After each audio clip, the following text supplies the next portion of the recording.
राजस्थान में जन जागृति के क्या कारण थे?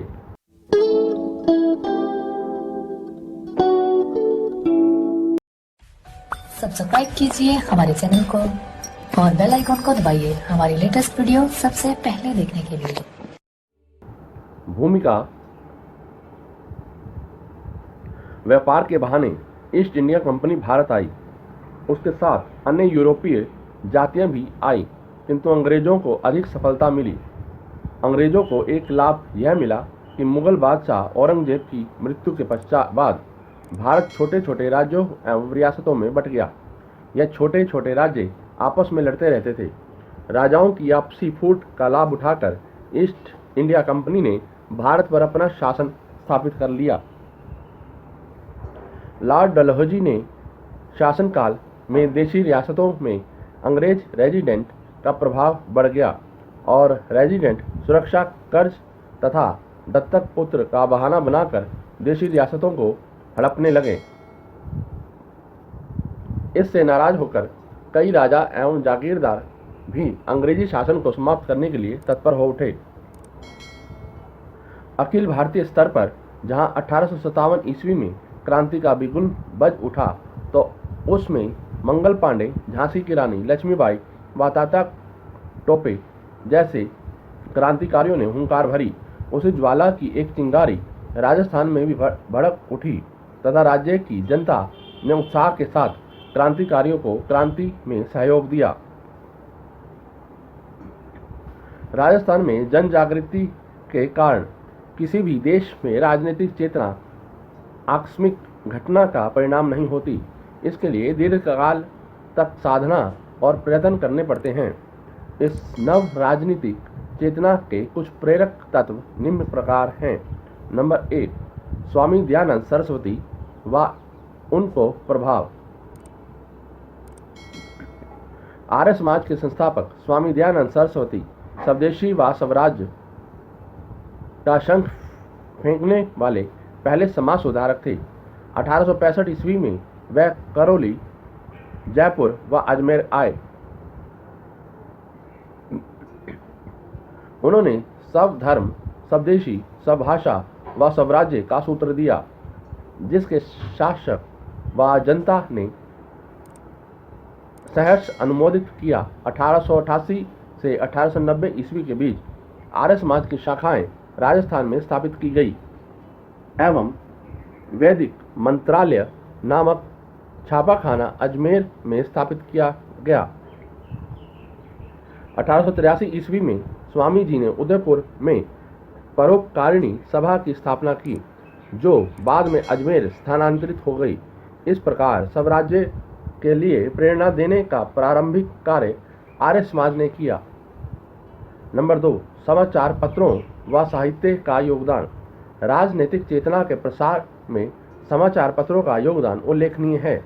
1885 ईस्वी में राजपूताना गजट, 1889 ईस्वी में राजस्थान समाचार प्रारंभिक समाचार पत्र थे। 1920 ईस्वी में पथिक ने राजस्थान केसरी का प्रकाशन आरंभ किया, जिसने अंग्रेजी नीतियों के खिलाफ अपना स्वर ऊंचा किया। 1922 ईस्वी में राजस्थान सेवा संघ ने नवीन राजस्थान नामक अखबार निकाला, जिसने कृषक आंदोलनों के पक्ष में आवाज उठाई। 1943 ईस्वी में नवज्योति,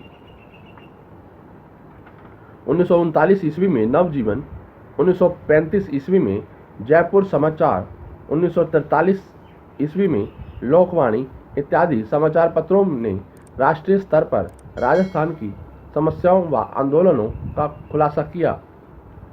इनके लिए राष्ट्रीय सहमति बनाई।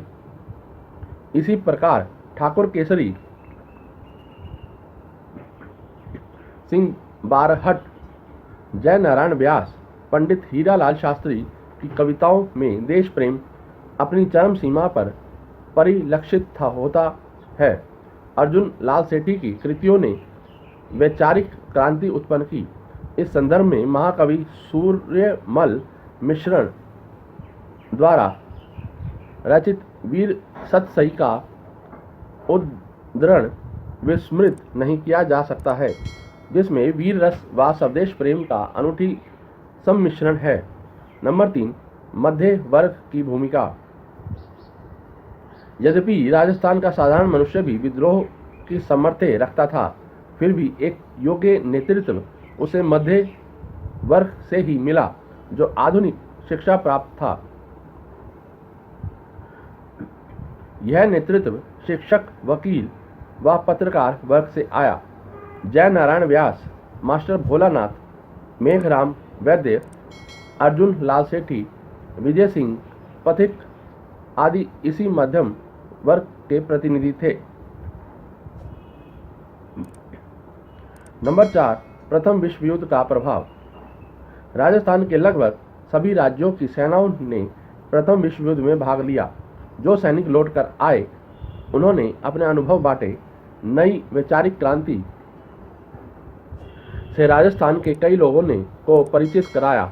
दूसरी ओर युद्ध का समस्त भार भारतीय जनता द्वारा अंग्रेज सत्ता को कर चुका कर उठाना पड़ा और परिणाम स्वरूप असंतोष का भाव अधिक पनपने लगा।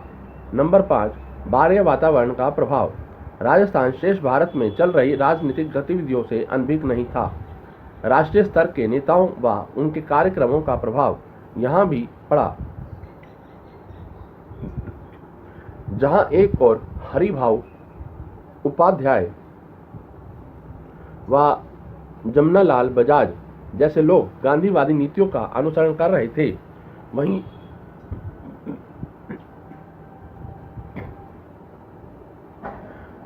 वहीं रास बिहारी बोस के विचारों से प्रेरित अर्जुन लाल सेठी, गोपाल सिंह खरवा व बारहट परिवार भी स्वतंत्रता की अलग जगा रहे थे।